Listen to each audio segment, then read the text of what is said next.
VIP Access with Anyiko on Africa Loud.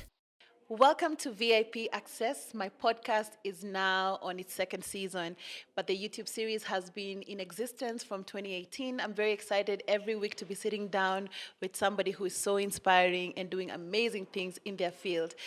The artist I'm about to sit here with today is an amazing songwriter. She's won a lot of accolades or been acknowledged for her songwriting.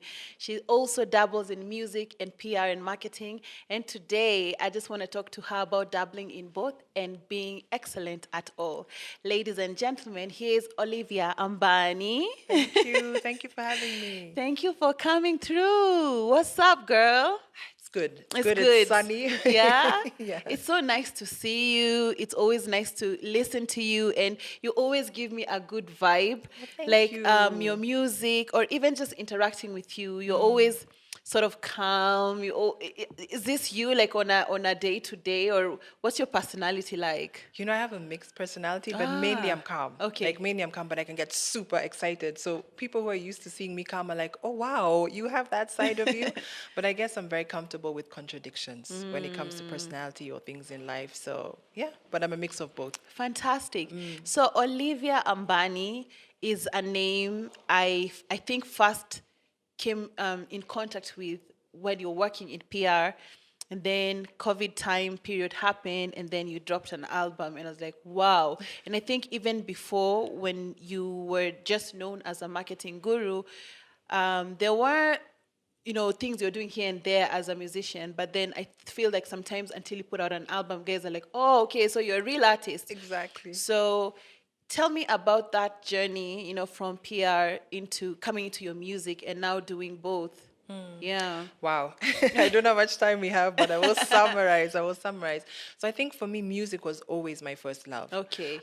Marketing I happened to do because it just landed in my lap. Everywhere I would work, I started off as a graphic designer, and then there was always interesting. So You're a graphic designer. Yeah, I'm actually a graphic so designer. you're designing all your cool posters, yes, all your that. cool profile. All that I do. Isn't that like the best thing that would happen to a marketing guru? In-house, it really is. So that's how I ended up doing marketing. Was I'd start off doing graphic design for a company, but then they never really had anyone doing marketing, and so then I'd end up like kind of filling in the post, and then in the end I end up actually doing it full time. Okay. So because I'm also a graphic designer, it was kind of a perfect mix. Yes. So it just kind of found me, doing graphic design, and then you know how it is. You study something, and you're like, well, I better work in it. So that's how I ended up doing that. But then, rewinding a couple of years back, I've always sung. Like in school, I was in the choirs. I was in part of a girl group. Like we used to sing at weddings. And then when I went to university, I tried to, become an artist. So I actually auditioned for X Factor in England, where I was studying.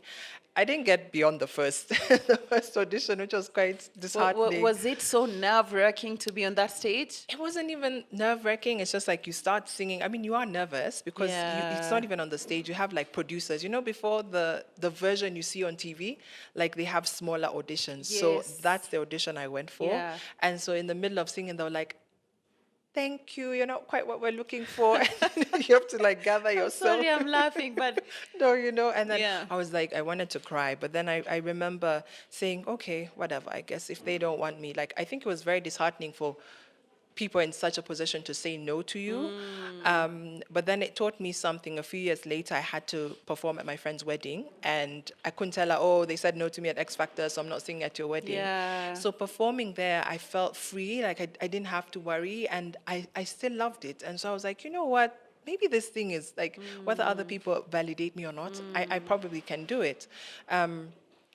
After university, I came back and I actually did some background vocals for like some artists like Jal. So I actually did something for Jal, Emmanuel Jal. Wow. Yeah, so I remember I always wonder, like, who are doing backup vocals for such accomplished artists or artists who you hardly ever see, and Yeah, This was you back this was then. me. This was me because I was just trying to figure out how do I break the industry? How do I get out there? And when I was starting, the independent artist was not a big thing. No, it It was wasn't. It mainly wasn't like at all. you need to be, either competition And you or a also label. kind of had to sound a certain way. Exactly. Like I feel like our industry and the world generally, like the industry wasn't so open to alté No, sounds like that. And no. now things have really changed. Because even Yeah. when Burna Boy was coming up, he wasn't mainstream pop and all that. He had his kind of own sound, and that broke him out. So things have Exactly. really changed. I think like from 2018.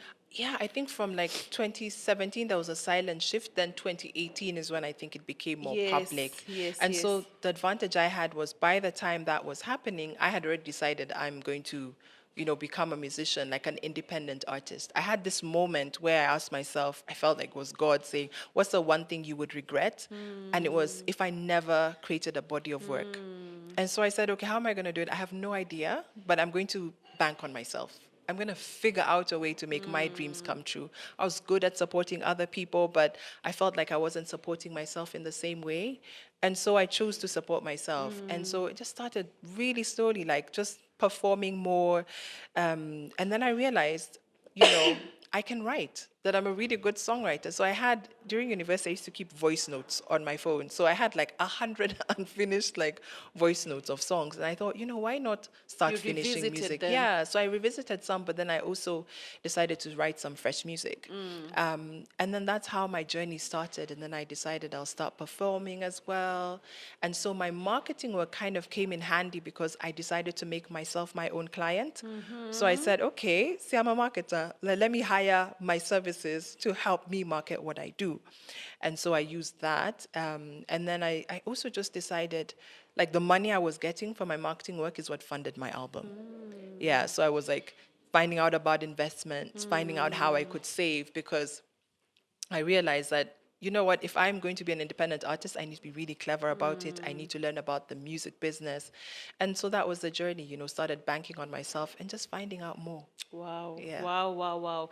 I really, really love that story because I feel like there are a lot of artists in the industry who are frustrated and they're like always asking like, how do I work with you? Or how do I get here? Or how do I do this? And sometimes I feel like we have certain things working around us that we could use to our benefit, and sometimes we don't. And I think the very first thing we need to do is show up for ourselves. That's number one. Like you have to be your Exactly. number one ambassador.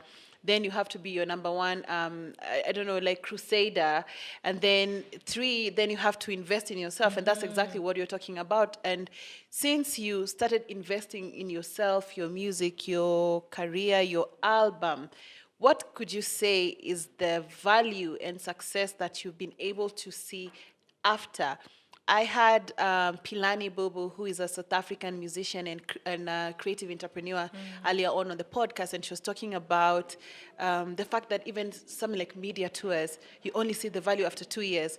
It's crazy that she said that so confidently, and she's been in the corporate creative space and marketing space for such a long time, even longer than me. So I was like, oh, okay, it's 2 years, good to know.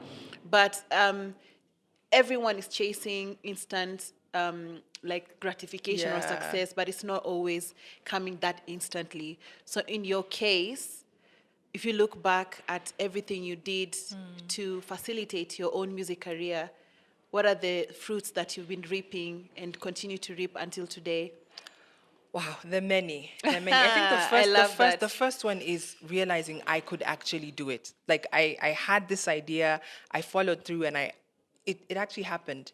I think that's one of the biggest affirmations for me. Like I was like, I can actually do a lot more than I realized. So I think my self-belief went from here to like like another level. So Amazing. that was number one.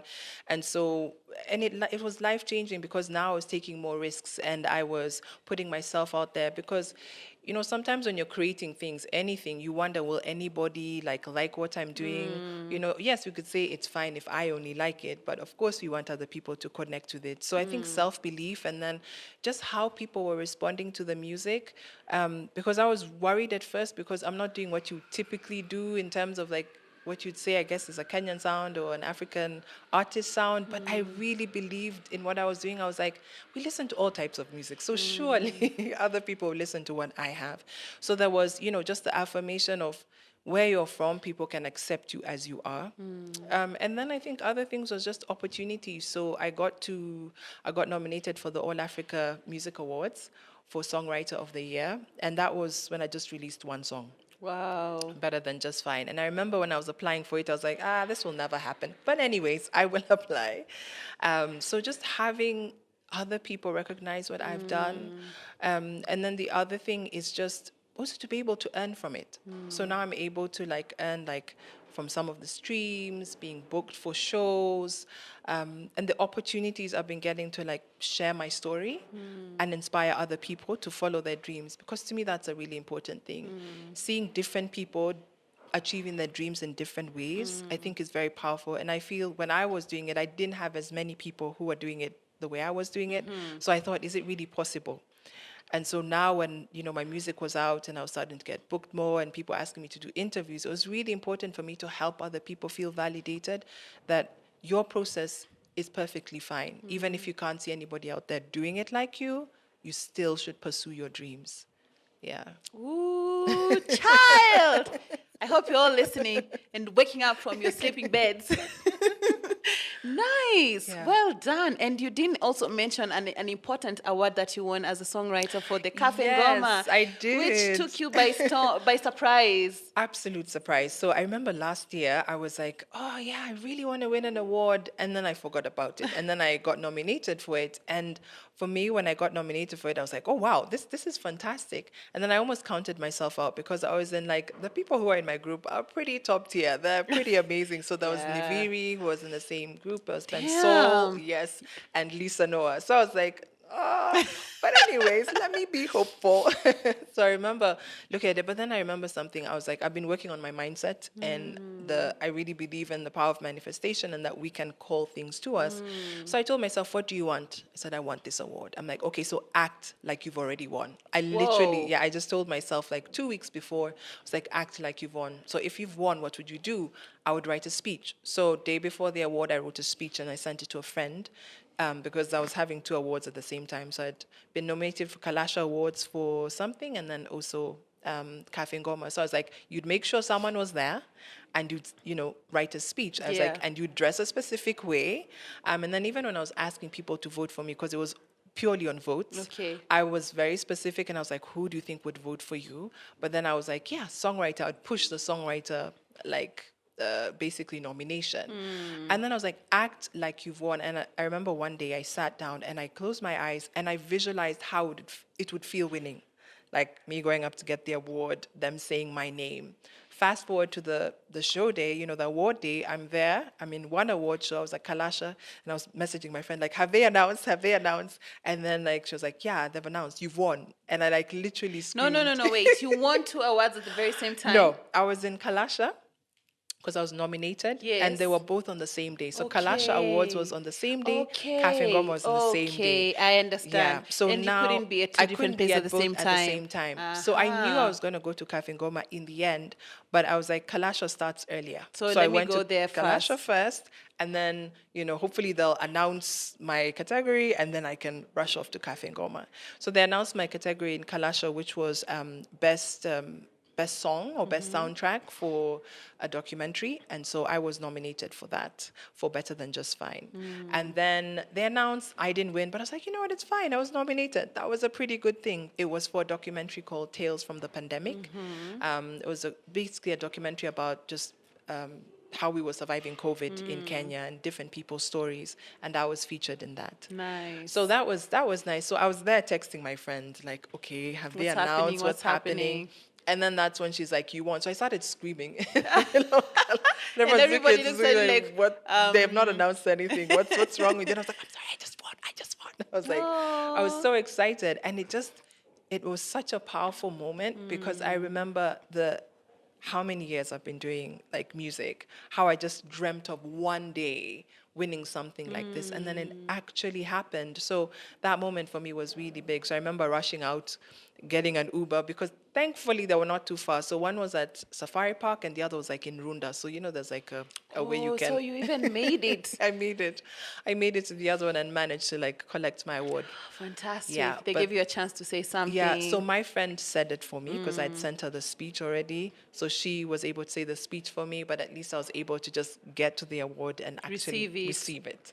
Wow. Wow, wow, wow. What a success story. But what a story of not just sleeping and waiting for success, but working hard and manifesting and getting ready for the moment. Exactly. Because one thing BN always used to tell me, especially when I used to work with Sauti so often, you have to be ready for the opportunity. You know, what happens if the Absolutely. opportunity comes to you right now? And sometimes the creatives are not that ready, or just any people are just not ready like that, but you have to always prepare yourself. Yeah, and then your album. I want to talk about your album, The Awakening, which dropped in 2020. Yes. And this was just at the verge of COVID. Yeah. A lot of people were pushing projects or felt like this project will not be received well because of this season. But I think we spoke earlier and you said that you were determined to release it because it had been work in progress and you already had planned to release it then either way. So how did it do to release an album and your debut project in that period? What was Yeah. the reception like? Firstly, it was massive risk because like COVID had started. I think now when it hit Kenya, it was like I think March. It was 8th, March. 9th Yes, there. yes. So that was I was set to release. I had planned to release my album in that month, but then COVID happened. So for 2 weeks I was confused. I was like, should I do it? Should I not do it? I mean, we were just getting used to. We didn't even know what was happening. We were like, are we going to be closed for a week, Yeah. 2 weeks? So I didn't know. But then I've learned something. I go with my instinct. Like I trust my instinct. So I really felt I should still release it. I mean, by then, not many people were releasing stuff because it was very early. So it was April. I think it was April 9th specifically. And I said, okay, I'll still send it to the distributor because I use DistroKid, and just trust my instinct and do it. Yeah. It definitely did pay off. People were at home and they were consuming a lot of stuff. And so a lot of people had time to listen to a full body of work because it's 14 songs. So it's a pretty long album. And I felt like the songs were perfect for the time because the songs they're about heartbreak, but not just heartbreak of like love, but also of life. And so I think people were able to connect to lots of different things when it came to the album. And I had a lot of people say that some of the songs like Better Than Just Fine really helped them to like process things, because Better Than Just Fine is basically about having a dream and figuring out how to make it happen, but also when you feel like giving up, what should you do? Yes. And obviously during COVID there was a lot of heartbreaking Of things course, happening. yeah. And there were also other songs on the album like Shoulder, Let It, that are like just really inspiring and motivating people to ask for help and support. So it was perfect. Like I'm really glad I trusted my instincts. But the funny thing was in that year, I still wasn't too sure because I only got the feedback like maybe a year later. Right. And then also because I couldn't do interviews, like we weren't leaving the house. Even the stations were not allowing people They to weren't. get in. They were very Exactly. strict. And if someone had to go, it would be just be one person, or Exactly. they'd be like, And you let's couldn't do a even leave. virtual thing. Yeah, like- And then it got to a point there was so much virtual interactions that now it became a bit dull and boring. Yeah, so then I had to get really creative. And I think what I did was I let the body of work speak for itself, but then I was sending more like private messages to different people to listen to it. Then I was fortunate enough to do Thriller Fest. So it was like the first virtual like festival. And so I opened for Thriller Fest. Whoa. Yeah, so then that was a great opportunity course. to be able to then get other people to hear my music. And then opportunities like that just started coming. A friend of mine was in Sri Lanka. She's like, hey, can you perform for us virtually? So lots of different things just started to come. Yeah. Were there some of those virtual events that were well paying or paying at period? The ones I did weren't paying. Okay. Yeah, so they were just mainly just like for promotion. I know some other people, Okay. like later on, I think 6 months into it is when people now started paying. But Because people are still trying to figure out, Yeah. are people even going to tune in? Exactly. So for the first, in the beginning, there was no pay Okay. at all, and I didn't really do any virtual ones that were paid at that time. But I know for some people, like later on, it started to pay. Yeah. Okay. And the live performances and also kind of interpreting your music into live form, do you enjoy that, and are you performing enough?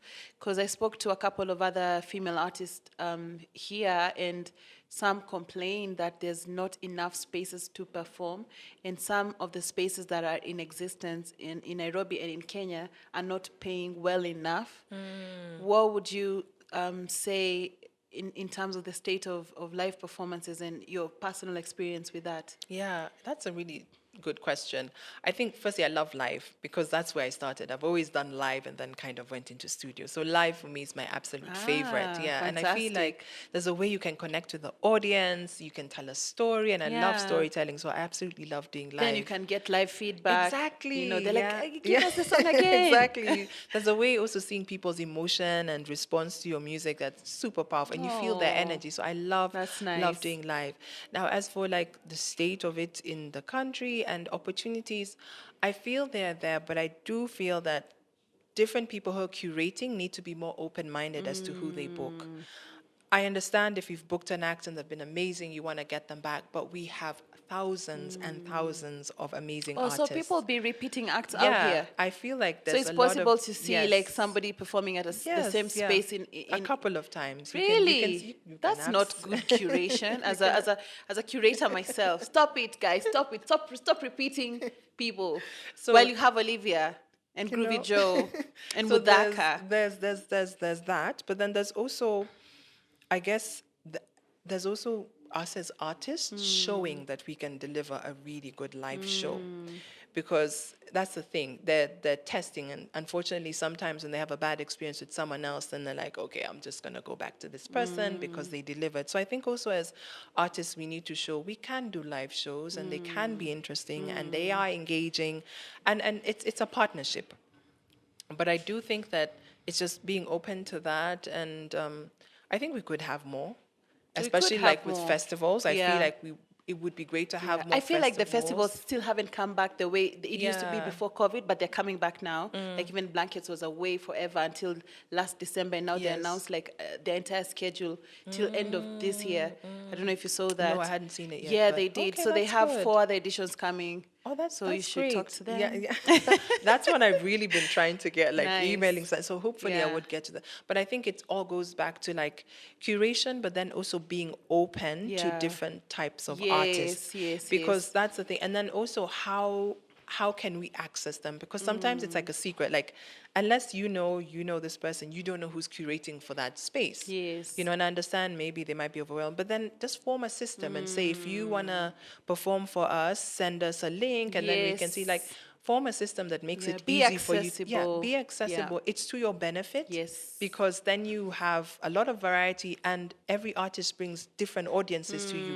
You'll be surprised at how your establishment can grow if you're open. So I think it's a win-win. And I think that's how I would say, like, if we started working together rather than feeling like there's not enough, then I think our industry will go way faster. Yeah, there's enough if we'd open the room and space to accommodate more people. Exactly. So it seems like there's not enough just because those curating or having the power to make the change are constricted to a certain type of sound or a certain type of artist, and so on and so forth. Yeah. I hear you. Before we finish, I want to talk to you about something I see you doing consistently, and it's amazing, the Marketing Mondays. Yes. What is Marketing Mondays about? From what I see, it's kind of like a series of talks where you host different entrepreneurs, creatives, and communication gurus and talk different issues that affect creators in the industry. Is that what it is? And how long has it been in existence? And how do you manage to do this every single Monday? Like, what happens when you're in traffic, or when you're sick, or when you have your periods and you just don't feel like it, or when your hair is shit and you're like, they can't see me like this. Like, I can't. It's such pressure to always You It know? was, yeah, so Marketing Mondays was born because of the pandemic. Okay. So it started off, I wasn't even doing videos. So I started seeing how businesses were struggling, or just people were struggling to market, and they had no budget. Marketing was the last thing they were thinking about. Yes. So I thought, how can I give back, or how can I support? And it started with one post where I was like, this is what you could do to market your brand during COVID. And then it did really well. And then I was like, okay, maybe I'll do another post. So it just started off as posts, like graphics, text, that was it. And then maybe like 6 months into it, I said, my sister was like, maybe you should do videos. I think it would be really good. So I was like, okay, I'll do one video. So I did one video. It did really well. So I just started adding. And then now I discovered that I decided I wanted to do lives. So where now I would interview people. And the basis of Marketing Mondays is to show people different ways that they could market their brands and also to be inspired by what other people are doing. So whether they're creatives or entrepreneurs in different sectors, but also to have that conversation about marketing to be more common. I feel like sometimes people are either afraid or ashamed, or they're just like, I don't have budget for it. Yeah. So I'm trying to make marketing more accessible to more people. Fantastic. So that's the whole point of Marketing Mondays. And it's been growing, and lots of people are now like, yeah, I want to be on Marketing Mondays. Oh, And nice. so, yeah. People are reaching out like, oh, Yeah, they're can I reaching get out, on can there? I get on there? So that's yeah. Nice. That's But very nice. in terms of consistency, I had to learn the hard way because I also burnt out. Like I did it from 2020, just the graphics. When I started doing the videos, I would do them every Monday and like post, and then I started to burn out even when I'd plan ahead. And so I reduced my frequency. Oh, And so that's- it's not yeah. every No, Mondays? it's at least minimum once a month. Okay. Yeah, and yeah, because it's a lot to have to do it every week. It is. And so that taught me even to be aware of pick a frequency that you can maintain for at least 6 months. I love that. Yeah, because sometimes we're doing things because we feel that's what we should do, but it's not And serving that's the same you. thing that's the same thing I use to advise artists, especially about like their social media presence and stuff like that. Even with marketing, you don't have to do everything every day, No. but pick your frequency. You know, if you want to post on Instagram once a week or once in every 2 weeks, so be it. That's your consistency. Exactly. But if you're trying to keep up, like, oh, everyone is posting 3 posts a day, and you burn out. Yeah, and then also that means that your quality will suffer. It Yeah. will be harder for you to be authentic. Yeah. Yeah, so I've learned like trust your seasons, do what makes sense for you. So you can still look consistent, and you are consistent when you do something that makes sense for you. So that's Marketing Mondays. Okay. Yeah. So just before we wrap up, I want you to give the listeners and those who are watching 5 tips to good marketing. Yeah. Let's make it like that. Okay. Yeah. Okay, that's a good like broad one. Yes. 5 tips. Okay. I think the first one I would say in terms of good marketing is expand your view of what marketing is. Right. So marketing is not just promotion, it's your product, it's your service, it's price, it's everything. So expand your view of what marketing is. The second thing when it comes to good marketing is you have to take action. You have to start. A lot of times we stay in the theory base. We're like, okay, I'm going to try this, and then you don't do anything. You have to test it out, right? Because when you're testing it out, it leads me to point 3. When you're testing things out, then you're able to evaluate. Make sure that you evaluate whatever you do. If you're running a Facebook advert, Instagram advert, you book a PR firm, or you do work with an influencer, make sure you evaluate, because you won't know if it's working if you're not going to evaluate. And then the fourth one is try new things, right? Don't get stuck in, I've done this and it works, so I'm never changing, right? Try new things, explore different avenues. So for instance, right now, I would encourage people who've not thought about it. TikTok is somewhere where I would really encourage people to look into, because the search engine is really, really good, and there's a way that entrepreneurs can position themselves to get a lot of reach.